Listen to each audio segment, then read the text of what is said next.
नमस्कार दोस्तों, 5 year struggle में आप सभी का स्वागत है। जैसा कि आप स्क्रीन में देख सकते हैं कि आईबीपीएस ने अपना कैलेंडर जारी कर दिया है। ठीक है, तो काफ़ी खुशी की बात है हम सभी बैंकिंग स्टूडेंट के लिए। ठीक है, यहाँ पे आप देख सकते हैं प्रिलिमिनरी एग्जामिनेशन की डेट है आरआरबी का, और यहाँ पे मेंस एग्जामिनेशन की डेट है आरआरबी की। ठीक है, फिर नीचे आएंगे आप तो ये क्लर्क जो आईबीपीएस क्लर्क, ये आरआरबी क्लर्क का है और ये आईबीपीएस क्लर्क का है। ठीक है, तो यहाँ पे आप अच्छे से देख लीजिए। ठीक है, अगर हो सके तो स्क्रीनशॉट ले लीजिए। तो अगस्त, सितंबर, अक्टूबर, नवंबर, दिसंबर, ये जो 5 महीना है, इसमें RRB office assistant, officer scale, IBPS clerk, IBPS PO, ये सारे एग्जाम्स अगस्त से लेके दिसंबर तक में, या फिर ये कहें कि जनवरी तक में प्री मेन सारा प्रोसेस जो है वो चलेगा, और जनवरी के बाद प्रोसेस खत्म हो जाएगा। तो जितने लोग भी उदास हो रहे थे कि जिनका भी पीओ नहीं हुआ, क्लर्क नहीं हुआ, उनके लिए फिर से आईबीपीएस ने एक मतलब कैलेंडर जारी करके एक होप जनरेट कर दिया है। ठीक है, तो आप यहाँ पे देख सकते हैं। ठीक है, यहाँ से देखिए यहाँ पे क्या क्या रिक्वायरमेंट है, फोटोज़ क्या चाहिए, सिग्नेचर क्या चाहिए, ये सब तो सबको पता रहता है। और आई होप कि आप में से काफ़ी लोगों ने ये देख भी चुका होगा ये कैलेंडर, और अगर नहीं देखा है तो आप स्क्रीनशॉट ले लीजिए या फिर ऑफिशियल वेबसाइट पे विजिट करिए। अब हम बात करेंगे कि इसके लिए तैयारी कैसे करना है, आगे कैसे हम लोग को तैयारी करना है। ठीक है, तो चलिए आगे वीडियो को लेके चलते हैं। सबसे पहले तो मुझे ये पूछना है कि जिसका भी आईबीपीएस पीओ या आईबीपीएस क्लर्क का मेंस है, उसका प्रिपरेशन कैसा चल रहा है। ठीक है, अब तो एग्जाम काफ़ी नज़दीक है, तो रिवीजन ही एक की है, रिवीजन ही करिए, ज़्यादा अच्छा रहेगा। ठीक है, नया चीज़ पढ़ने का तो टाइम है नहीं। ठीक है, तो जिसका भी आईबीपीएस पीओ का मेंस है या फिर आईबीपीएस क्लर्क का मेंस है 22 और 25 को, उन सबको मेरी तरफ से बेस्ट ऑफ लक। ठीक है, और अब हम आगे बढ़ेंगे कि ये जो नया कैलेंडर आया है 2022-23 का, उसके लिए प्रिपरेशन कैसे करना है। ठीक है, देखिए आप में से काफ़ी लोग होंगे जो अभी भी इस सदमे में होंगे कि आईबीपीएस क्लर्क ने क्या किया, रिजल्ट मेरा क्यों नहीं हुआ, 90 अटेम्प्ट था, 85 अटेम्प्ट था। लेकिन देखिए मैं आपको यकीन दिलाता हूँ कि आईबीपीएस ये सब सुनता नहीं है। ठीक है, आईबीपीएस ने जो बोल दिया वो बोल दिया। तो मेरे हिसाब से अगर आप मेरे से पूछेंगे क्या करना चाहिए, तो उसको आप अब छोड़ दीजिए। ठीक है, अब जीवन में आगे बढ़िए, क्योंकि अगर आप उसी में फंसे रहेंगे तो तैयारी नहीं कर पाएंगे। ठीक है, और बैंक का हम लोग को जानते हैं, हम लोग को, आप सभी को मैं बता रहा हूँ कि हम लोग काफ़ी लकी हैं जो हम लोग बैंक का तैयारी करें। क्यों? क्योंकि देखिए आईबीपीएस एक बहुत ही स्टैंडर्ड मेंटेन करती है, एक अच्छे लेवल की एक ऑर्गेनाइजेशन है। ठीक है, सोचिए अगर आप रेलवे के कैंडिडेट होते हैं, आप देख ही रहे होंगे। ठीक है, वीडियोस में काफ़ी टीचर्स लोग रेलवे के 3-3 साल, 2-2 साल से एग्जाम लेते हैं।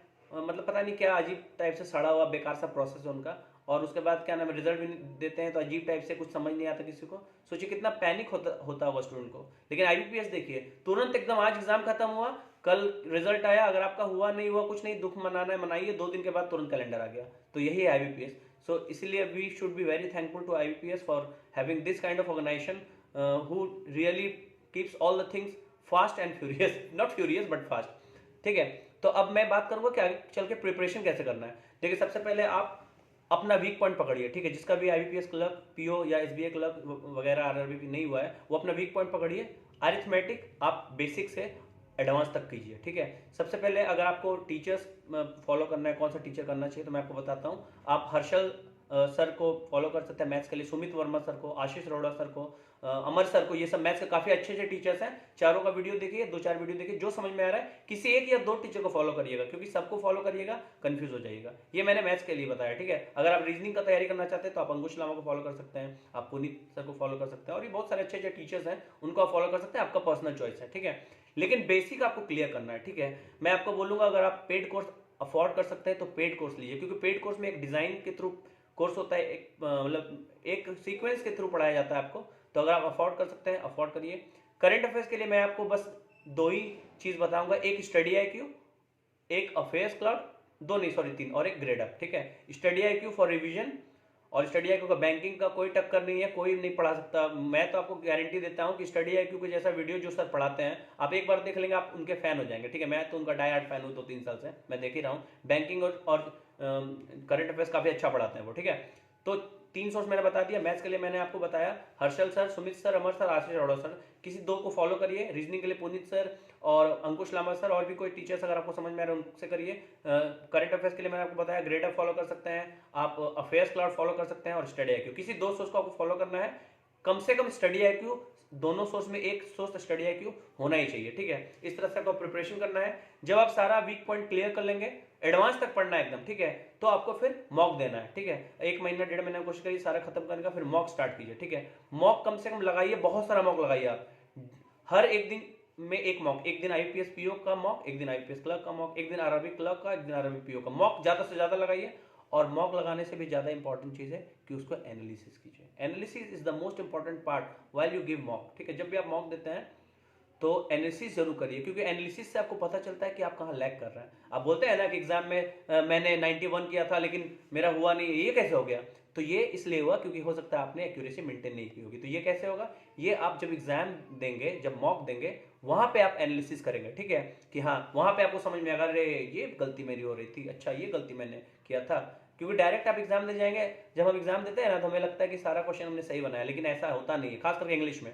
अच्छा, इंग्लिश के लिए मैंने आपको बताया नहीं। इंग्लिश के लिए देखिए, मैं आपको एक ही चीज बोलूंगा, ज्यादा से ज्यादा रीड कीजिए। अगर आप न्यूज़पेपर नहीं पढ़ सकते हैं, क्योंकि न्यूज़पेपर पढ़ना काफी बोरिंग टास्क है, मुझे पता है, बोलना काफी आसान। It is very easy to say that read newspaper every day, but it is the most boring part of the, I mean most boring part, ठीक है। ये काफी बोरिंग पार्ट लगता है, मुझे पता है, मैंने भी ट्राई किया था, हुआ नहीं मेरे से। तो आप उसके लिए क्या कर सकते हैं? सेक्शनल मॉक दीजिए इंग्लिश का, सेक्शनल मॉक दीजिए।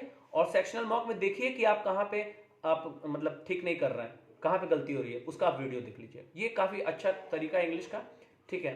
मैं इंग्लिश में काफ़ी अच्छा स्कोर कर लेता हूँ, मतलब काफ़ी अच्छा नहीं लेकिन ठीक ठाक कर लेता हूँ, 30 में 20, 22 पीओ या क्लर्क को कर लेता हूँ, ठीक है। तो यही फॉलो करता हूँ मैं, सेक्शनल मॉक देता हूँ और सीधा एनालिसिस करता हूँ, बस। कोई न्यूज़पेपर पढ़ने की जरूरत नहीं है। लेकिन हाँ, अगर आप करंट अफेयर्स रोज पढ़ रहे हैं तो वो भी एक रीडिंग हैबिट में ही काउंट होता है। अगर आप करंट अफेयर्स पढ़ रहे हैं अच्छे से तो that is also a part of reading, ठीक है, क्योंकि करंट अफेयर्स भी तो इंग्लिश में होता है, और इंग्लिश में पढ़िए। इसीलिए मैं बोलता हूँ कभी भी पढ़िए तो इंग्लिश में पढ़िए। उससे क्या होगा कि आपका इंग्लिश का अंडरस्टैंडिंग भी बढ़ेगा और आप अच्छा करेंगे इंग्लिश में, ठीक है। अगर आप करंट अफेयर्स पढ़ रहे हैं, मान लीजिए कोई वर्ड आपको समझ में नहीं आया, तुरंत एकदम उसी, मतलब कॉपी में नहीं, जो पीडीएफ, मतलब सपोज के आप हार्ड कॉपी से पढ़ रहे हैं, उसके हार्ड कॉपी के ऊपर डिक्शनरी खोलिए, उसका मतलब जो मीनिंग है वो कर लीजिए, ठीक है। तो इस तरह से आपको प्रिपरेशन करना है। देखिए, मेहनत बहुत करना होगा, क्योंकि आने वाला समय काफ़ी कठिन है। हो सकता है बैंक की वैकेंसी कम आए, ये भी हो सकता है, कुछ भी हो सकता है। तो आपको एकदम, मतलब बोलते हैं ना कि एकदम एक्सीलेंट होना पड़ेगा।